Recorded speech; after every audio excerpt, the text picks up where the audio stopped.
Hello, thank you for watching Jarrett Hood.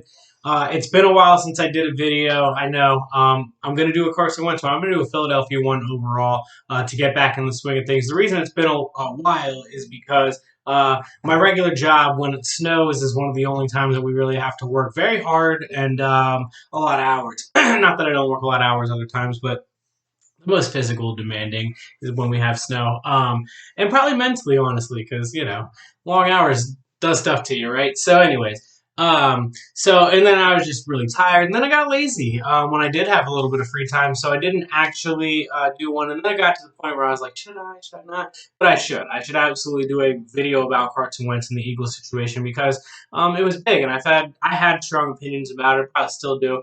And then I'll get into some more Philadelphia stuff, like I said, to get back in the swing of things. That I will start talking, expand a little more here further past this video. But today I'm going to talk about Carson Wentz, going to talk a little bit about the Sixers, and then a little bit about the Philly situation because I'm very, very, very excited for baseball. So, Carson, the best way for me to describe this is right off the bat. If you know me personally, or even if don't, if you just followed me on any social media for a while, Allen Iverson is my favorite athlete of all time. Not even close, for a multitude of reasons. But the Carson Wentz situation feels very similar to what happened with him. Now, not similar in the sense of, like, Iverson was loved by the entire city, so that was more like Chase Utley getting traded and saying that the Phillies organization wasn't doing enough. But the point being is Iverson and the Sixers kind of got into it a little bit behind the scenes, and he wanted out. And it was hard to blame him at the moment because what did they do around him, right? I mean, so at the end of the day, I usually almost always want to be like, man, I can't stand that player because he didn't want to play in Philadelphia. But it's hard for me to blame Carson Wentz. And that's why I brought up the Iverson situation because it's very comparable to me. Like, I don't trust the franchise and organization the way the decision making has gone for a little while. Not, look, the Super Bowl was amazing, right? So I don't, it's hard to separate two things. And I'm not one of these people that's, it's lucky, it's a one-off. Look, that's a hard thing to do. You got to build a roster. It's really difficult, but it seems a lot harder to not win one. It seems harder to keep stay at that mountaintop and to keep going. That's what's impressive about the Patriots, like everyone always says about what they did in their run, and maybe, I don't know, maybe future run, who knows? But maybe the road's over, and what we saw last year is their future. But anyways, moving forward, so like I tried to start going back a little bit with Carson, right? And I didn't like the overall even trade that they got for him. When I'm talking about trusting them, like, look, they traded 5 picks to get Carson Wentz to get the number 2 pick that year. You didn't get that in return. Now, you can argue that the Eagles got a Super Bowl ring in return, right? The night Carson Wentz was drafted, the whole culture changed. There was something different. I mean, I know they didn't win a ton his rookie year, but going back and watching those games, maybe us as fans and people outside the building didn't see it, but now when I go back and look at it, there's a lot of confidence in that organization, in that group, in Doug, in Carson. That rookie year, that first year where they didn't do a whole lot. So it's not that they didn't do a whole lot. They had a good stretch. Like, they started off super hot. They were doing unbelievable things, and then they lost like a bunch in a row.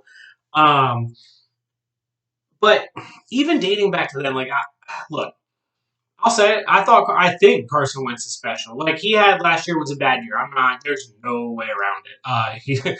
The whole team was bad, though. Like, that's a really good argument. Like, it's hard for anyone to succeed in that situation. But I'll chalk that as Carson Wentz was bad last year. Like, I'm not even going to go down that path of, because I think there is a million quote-unquote excuses, excuse me. But I have no problem saying, yes, okay, last year was bad for Carson Wentz. But here's the thing. You didn't sign him the year before to the 5-year extension, $120 million, because you didn't think he was a franchise quarterback. Like, if you here, let me put it to you this way. If you would have sat me down and said, okay, if Carson Wentz has one bad year, the Eagles aren't going to believe in him, then I would have told you, I would have said, do not sign him to that contract. Like, that's how I look at it, is the commitment of both sides. If the Eagles were doing bad things, he was needed to be committed to them, and the commitment of if he's doing bad things, the Eagles need to be committed to helping him get along and get better, because that's what I felt like that contract was, a commitment. And look, when you sat him last year, and I don't even think that was the problem, when he didn't get time to get in that Dallas game or even play in that Dallas game at all, like look, I'm not saying you don't ride with Hurts, blah blah blah, but it's easy to sit here and say it now, but man, they didn't. You could have saved that. You could have saved the relationship right there. I mean, just playing him in that. Hey, we believe in you to go win the division, win this game, go beat Dallas, and they didn't even put him in. When he played and they played Dallas earlier in the season, they won. Now, again, not great. They didn't look amazing. There was nothing super special. Jalen Hurts, this isn't a knock on him. You know what I mean? Again, Carson Wentz looked bad last year. But again, a lot of the same reasons where I would fall where I thought Jalen Hurts looked bad were because of the same things. Part of what made Jalen Hurts special, and the reason that I felt like they kept going with him, was because Carson lost trust in his feet, so he wasn't moving around as much and as well as he usually does, and then finding people downfield, where Jalen Hurts was still moving around, and sure, maybe he was only looking at one or two options and then taking off, but he was still figuring out how to get the ball forward, and that's the name of the game. So I get it, but again, I said it's easy to say. It's easy. It's easy for me to say, oh yeah, just play him that game and you fix the relationship. But at the end of the day, like, you signed him that contract, so you've got to be committed to him some way, and he's got to be committed to you in some way. And the fact that you showed him no faith, yeah, I mean, of course he got upset and mad. And then you take it back a step further. Let's go. Oh, well, you drafted Jalen Hurts in the second round last year. You were kind of already telling him you didn't believe in him. Okay, so sure, maybe his mental state is fragile and maybe he can't compete with Jalen Hurts. But I don't think that's what it was, because he was up. They were up 24-0. He played a phenomenal first half against Washington in the first game of the season. If Jalen Hurts was in his head, that's weird that he played a really good first half of the first game of the season and then the rest of the season went downhill. Like I don't know. It, Okay, but let's take it back past Jalen Hurts. I'm not going to say the Nick Foles situation, because Nick Foles played really well, and that's what made that situation what it was. Carson was misdiagnosed with a back issue in the beginning of the season after the year of the Super Bowl, and then he tried to play through it because he didn't want to lose his job, because last year he just watched that dude win the Super Bowl. And then at some point, he went to a doctor, and that doctor told him he could be putting a lot of things at risk, so he needed to sit out the rest of the year and have some kind of surgery. I don't know. Some people said it was like a broken back. I don't want to say it was that extreme. I'm not a doctor, so I can't even tell you what it was. It was like something to do with a disc or something right around the spine. Again, you could look it up exactly what the injury was. It was a back injury. That's what it's listed as on the Eagles website. That's what it was for weeks. But he played through it. Remember when they went to London and he made that spectacular move where he dove under, Campbell. Blaise Campbell, who was playing for the Jaguars at the time. He was doing ridiculous, but he was listed before that game as questionable with a bad back. And the Eagles staff misdiagnosed him. That to me was step one of, okay, And then they didn't make the right moves after. The Nick Foles thing coming in, playing well, great.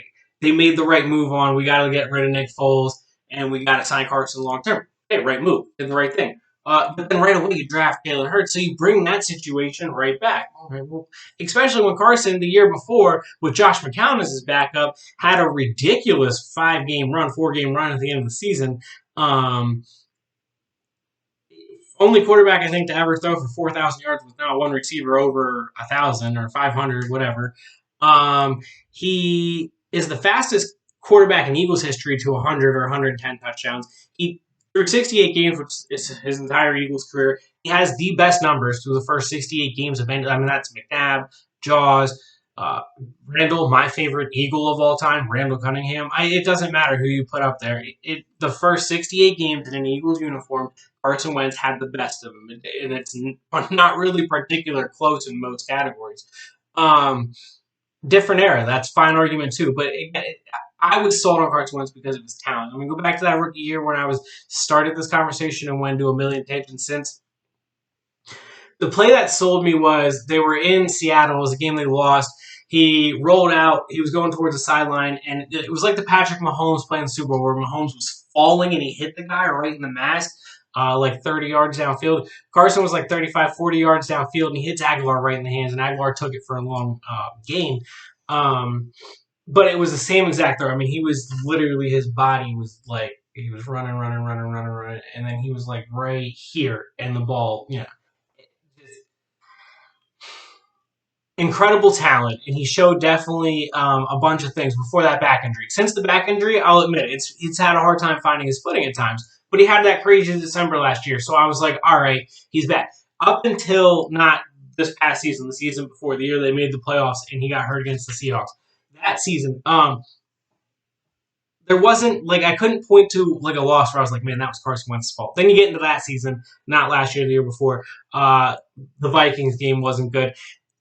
The Dallas game in Dallas, hard to blame him, but he was part of the problem as the game progressed. Like they were down, I think 14 or 21 nothing, with really not much that he could have done either way. But he didn't make it better because he throws a pick six to make it 21 or 28 nothing pretty quickly. Like he was part of the problem there.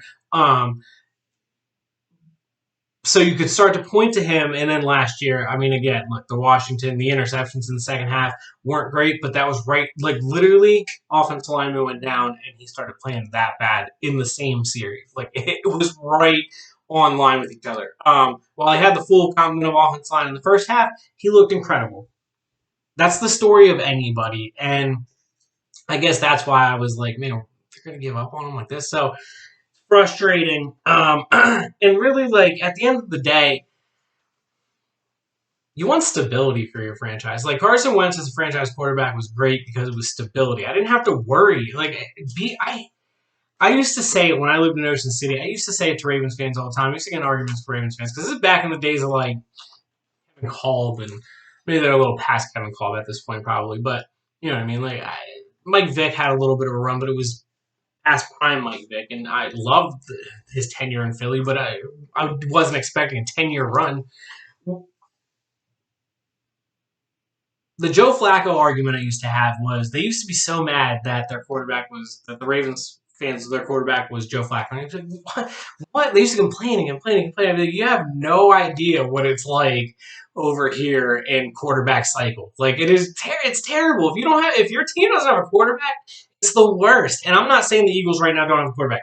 We could talk about Jalen Hurts moving forward. But point being is like you can argue one way or the other with him. Like I believe in him, but there's an argument the other way, and I understand that, as there is with any young rookie. And sure, you can argue Carson Wentz's future, but I personally feel he's stable, and I felt like he was stable enough, and he's proven stable enough to be a franchise quarterback. And I guess you have to feel as strongly as I do about him being able to bounce back, and he played just fine in his future. He has the right tools around him. Look, I don't think he's Peyton Manning. I don't think he's Tom Brady.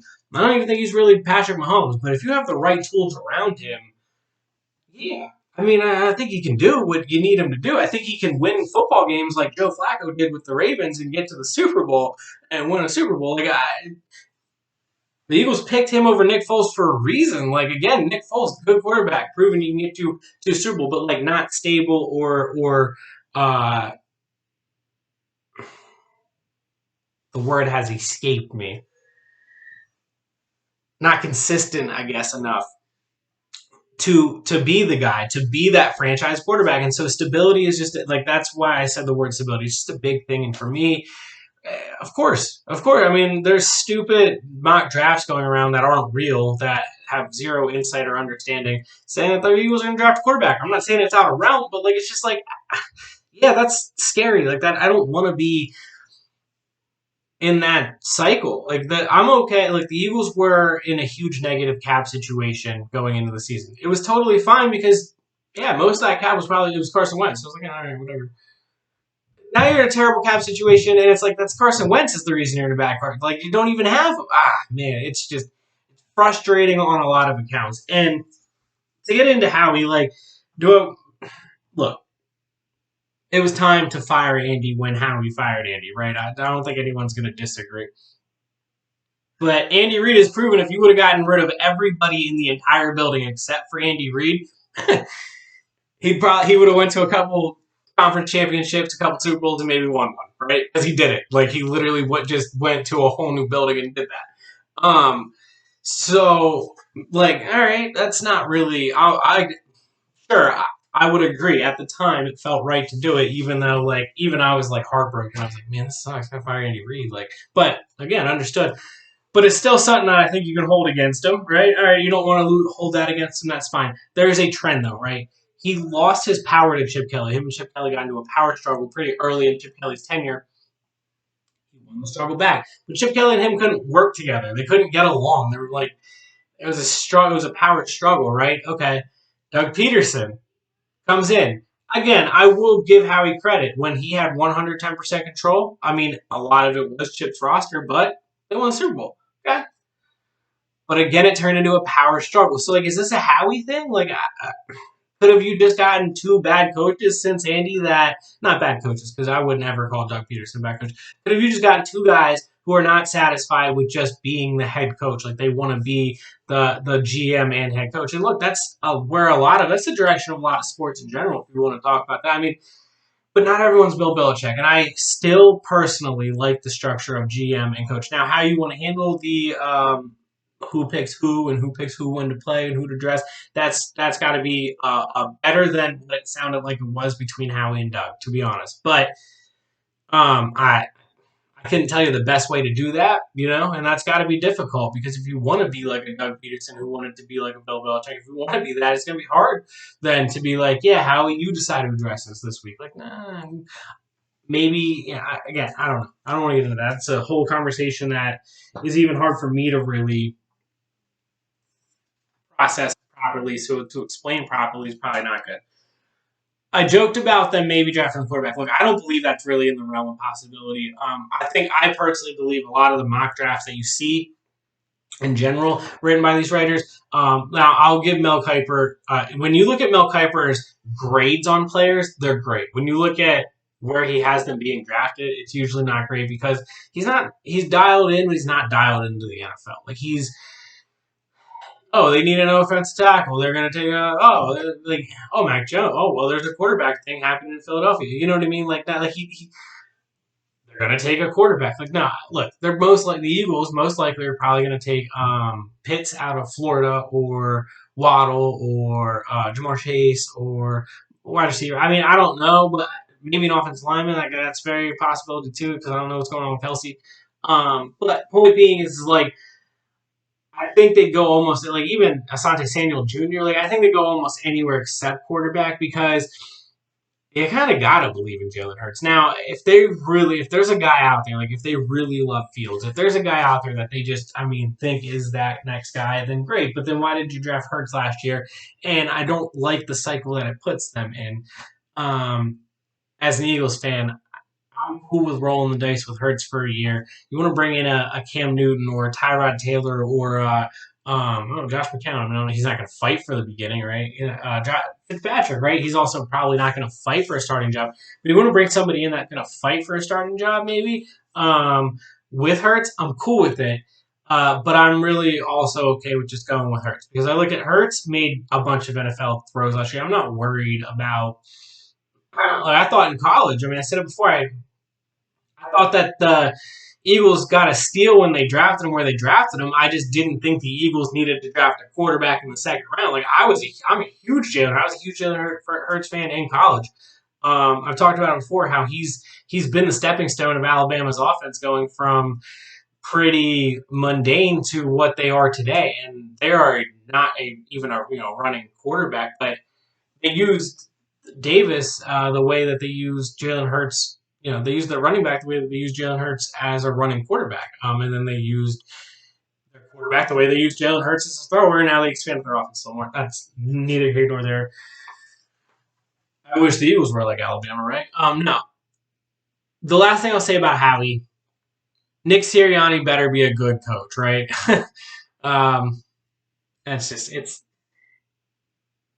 I don't want to say I don't have faith. Like I know I'm the most optimistic about my teams usually, and I'm probably sound like a sour complainer, head down, wham, woe is me. But like I'm just not excited about the direction that the organization has gone over the last year, I guess. And it, if it fell that fast, my only optimism that I'm hanging on to is it can be rebuilt that fast, right? I mean, if you're going total rebuild, then like Fletcher Cox has got to get off the books and blah, blah, blah, and a bunch of things that I don't think need to happen if you're going total rebuild. But if you're not going total rebuild, which I don't think they need to, then please roll the dice with Jalen Hurts if you're not going total rebuild. That's, I guess, the best way for me to put it. Did I miss anything before I move on? I don't think I did. How he's drafting. I didn't talk about that, but I think that's a dead horse that everyone's talked about. I mean, I counted it up, and it's not a high. It's not even. It's not even 22. Out of all the people he's been able to draft, he has not even gotten to fill out both sides of the ball properly. And he's been able to draft now in like he's been on the scouting, the GM, the scouting, everything. He's been part of that. I think for 12 years now. So yeah, like that's a lot of draft picks to not be able to fill out 22 of them to say that they were, good. I mean, tough. That's tough to be able to say. Moving on, happier things. The Sixers are really good. Um, I get it. When the Nets are fully healthy, that's going to be the matchup. I have no idea if they can beat the Nets when the Nets are fully healthy. I'd like to say they can. I think they can because the Sixers got defense and the Sixers can score with anybody. But we got to see what the Nets look like fully healthy and the Sixers what they look like against them while the Nets are fully healthy. Um, but Joel Embiid is the MVP. The defensive player of the year right now would be Ben Simmons, and we have a long stretch to go, so there by no means is this locked up. But love it, and I'm excited.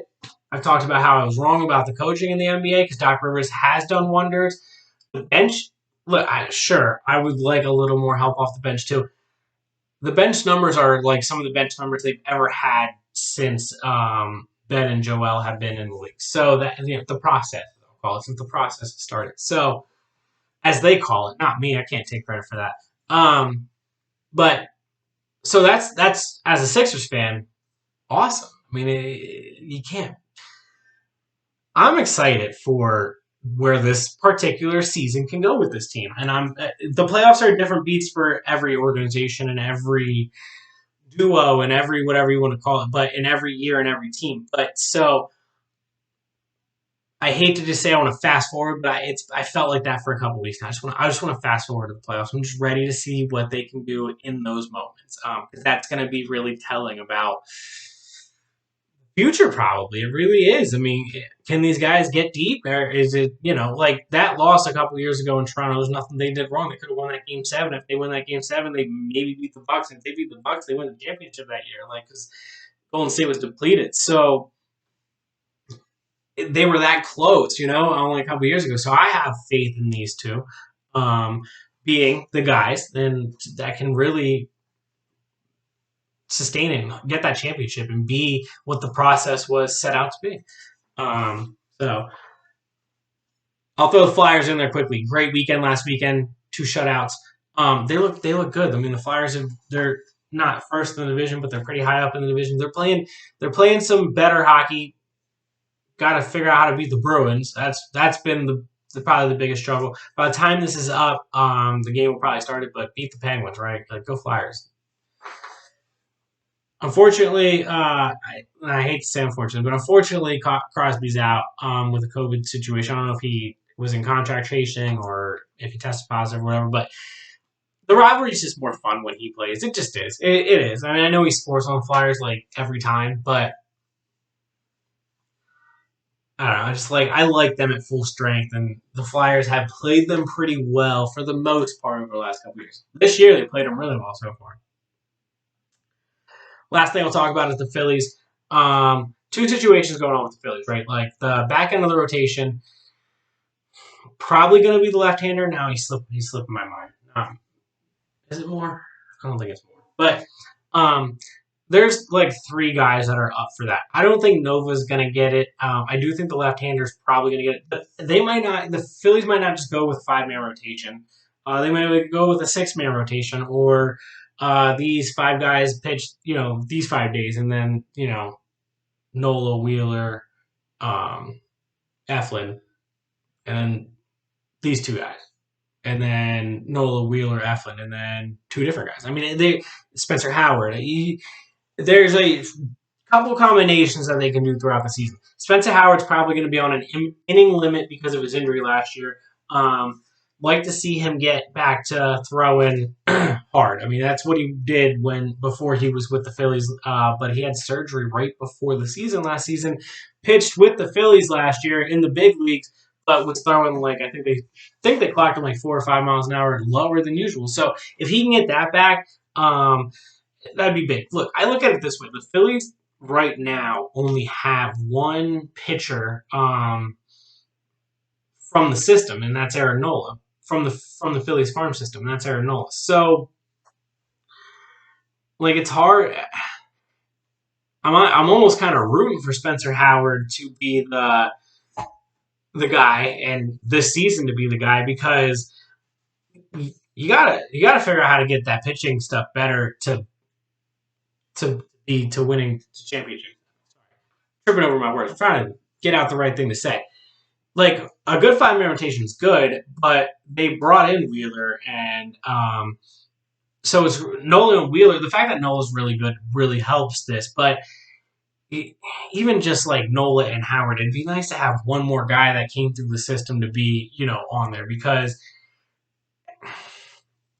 his pitching is just impossible to find, and no one's going to give up some pitching for you, and that's the Phillies. They just feel like two starters away from really contending, like seriously, actually contending. I don't think the lineup is a big problem. The bullpen is. I mean, yeah, that's got to be figured. They're two starters and a bullpen, but who isn't a bullpen away from contending for a World Series anymore? Um, the center field situation, I get it. Hazley and Odubel and Scott Kingery.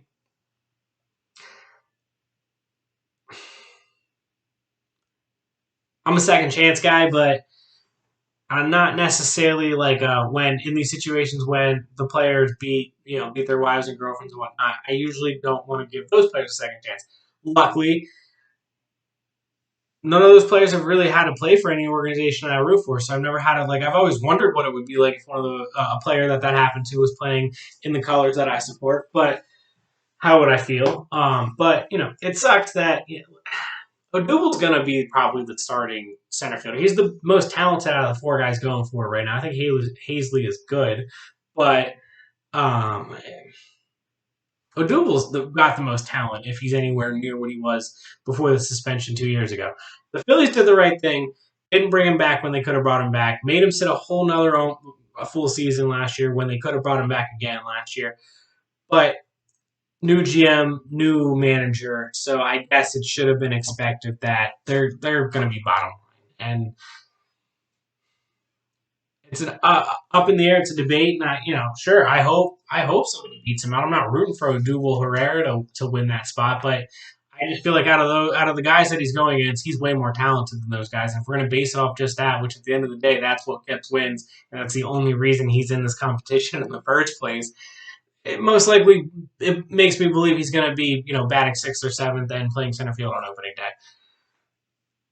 Speaking of people I want to succeed through the organization, like Scott Kingery, man. Oh, I love Scott Kingery, but he's on that make it or break it year or two here. This year, next year, if he don't find his way, what are you going to do? I mean, he's got to figure out. He's got to get that hitting up. That's really what it is. Because when he gets on base, he's lethal, and he's a pretty good fielder. I mean, he's struggled at times, but he's a natural second baseman. So yeah, I understand him struggling at times in the major league center field. But they are trying to find ways. They were at least last year and the year before trying to find ways to get him at bats. I expect the same, especially with a full season. He's gonna get his at bats. So this year though, while he gets those at bats, he's got to make them count. And yeah, I'd love to see him as the opening day center fielder and beyond. But realistically, if they're going based off just talent, it's going to be Odubel. They're probably going to platoon it, but Odubel most likely, I would have to say, is going to play most of the games at center field. And that, he was an everyday starter for a reason before that. So again, it's not exciting. I'm not like ha. Ooh. Probably not going to boo him either. I don't know, but it is a dark cloud because I'm very, very, very, very excited for baseball season as I always am. I always get excited for every season, but for whatever reason, when it comes to baseball, it's just extra. I get extra excited. So, we'll definitely be talking more baseball in the future. We'll be talking more everything in the future. Like I said, I'll expand it past Philadelphia. But if you're still watching, thank you for watching. Like, comment, share. Thanks,